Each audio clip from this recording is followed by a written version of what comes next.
Hello, I'm Ricky Q, and I'm with the Father's Day team here at HUD. Thank you for joining us for a Father's Day 2012 information moment. Here at HUD, the Father's Day team will be hosting a series of YouTube videos featuring housing authorities and other partners to talk about how they are celebrating Father's Day this year.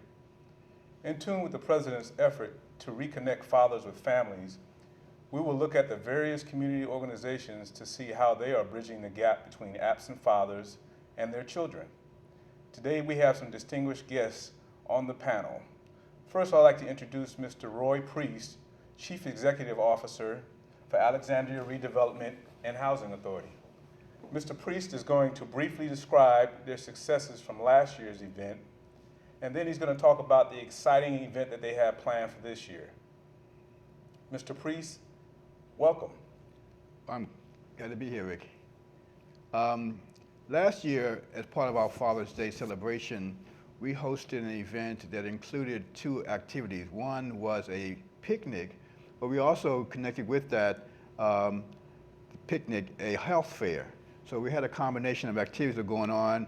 We reached out to all of our fathers and invited them to come to one of our senior properties where we have a very large courtyard area, and we had a cookout and whatnot, and so that was very successful.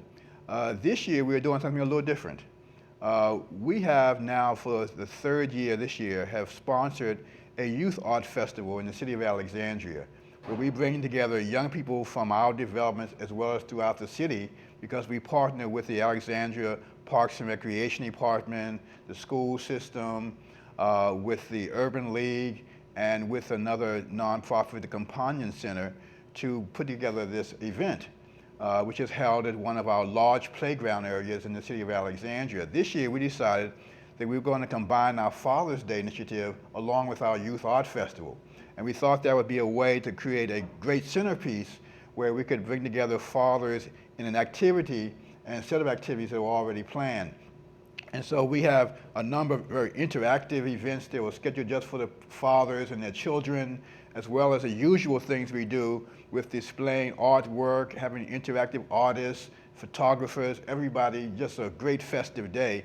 So we're looking forward to it. It's going to be something very different, and we're looking forward to having a great success. Last year at our event, we had, at our Youth Arts Festival, we had about 1,500 people that attended. So this combination of events, we're looking for somewhere in the neighborhood of 3,000 people to come out that day.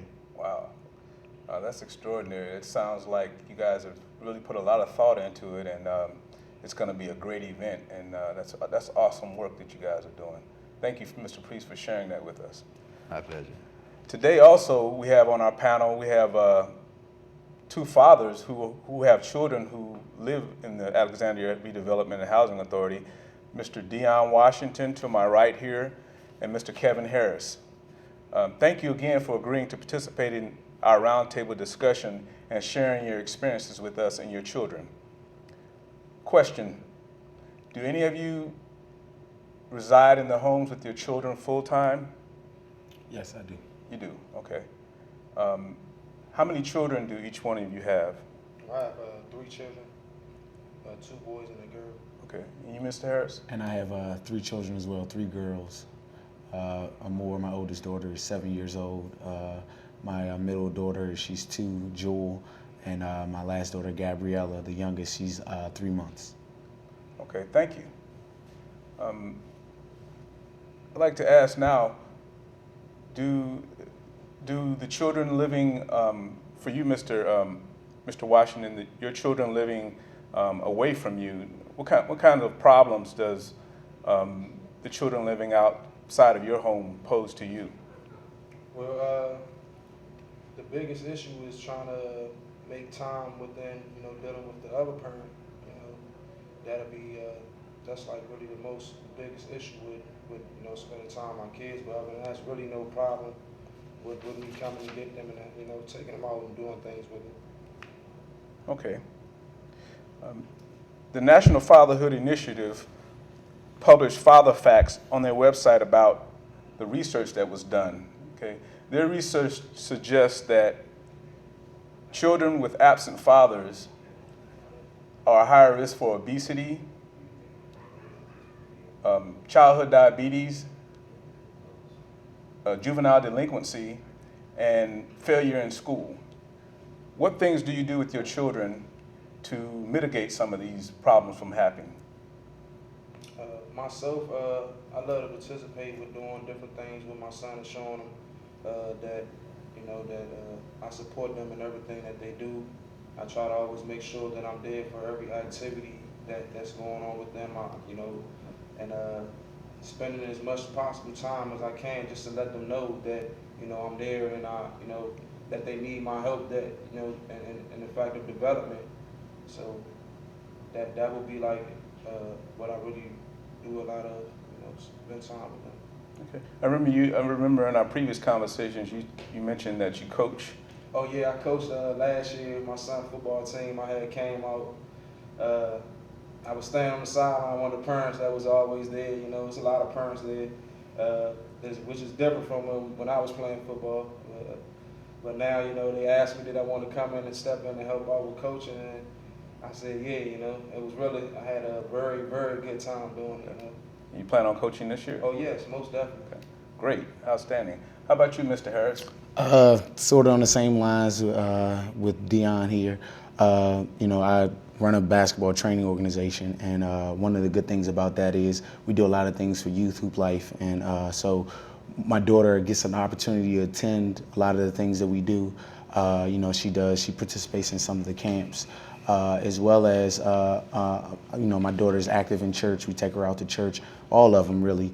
And another thing that we try to definitely encourage is we try to, a lot of positive reinforcement. Like one of my daughters, she got all A's.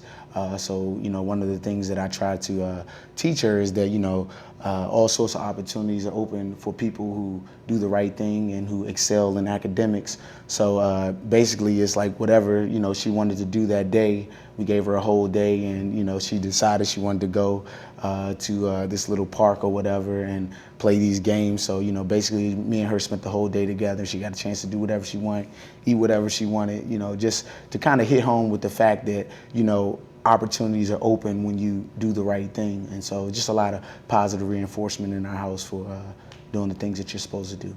That's awesome. Straight A's. That's a good thing. This is not a trick question, but I just want to ask you guys, what is really special about being a dad? I would have to say special because you are a leader for someone, somebody to watch, what I'm saying, and you are basically their foundation in making sure that they come up real strong and be a positive individual and a citizen.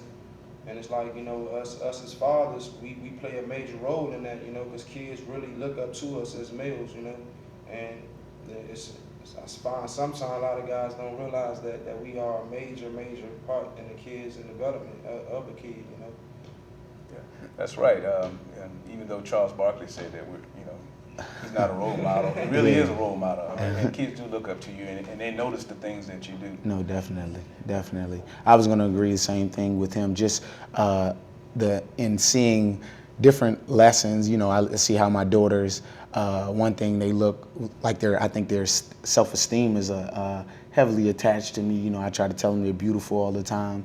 And my daughters, they're always, asking me questions. Dad, how do I look? And all these different things. And I can see that the way I react to them is going to play a major role in how they deal in relationships later on and how they feel about themselves.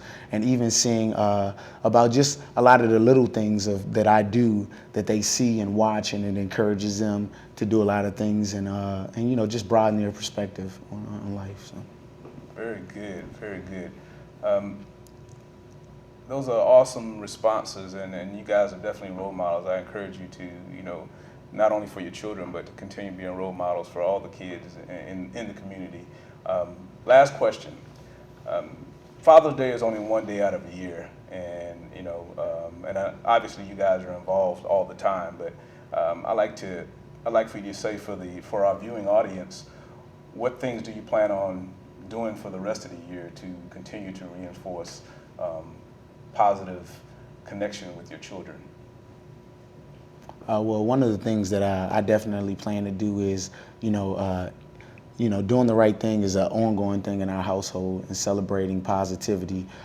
So, definitely continue to just help the children with their homework, take her out, also having them involved in church and different activities, because I just think it's important for the children to be involved in different things like dance programs and sports activities, as well as just allowing them to spend time with me, hang out when I'm doing work and different things, just so they can kind of see what I do and kind of model their lives after the things that are going on with me. So. Great. Those are awesome answers, and I really appreciate you guys coming out. In closing, I'd like to thank all of our guests on the panel today, and also to those who are viewing this video. Special thanks to all of our organizations for getting involved for the worthwhile effort, and I encourage others to get involved. If you would like to help and get registered, or just see how many great things are going on across our nation and in your neighborhoods, go to www.hud.gov/Father's Day 2012. Again, thank you to our panel, and get involved if you haven't gotten involved. And thank you to our viewing audience.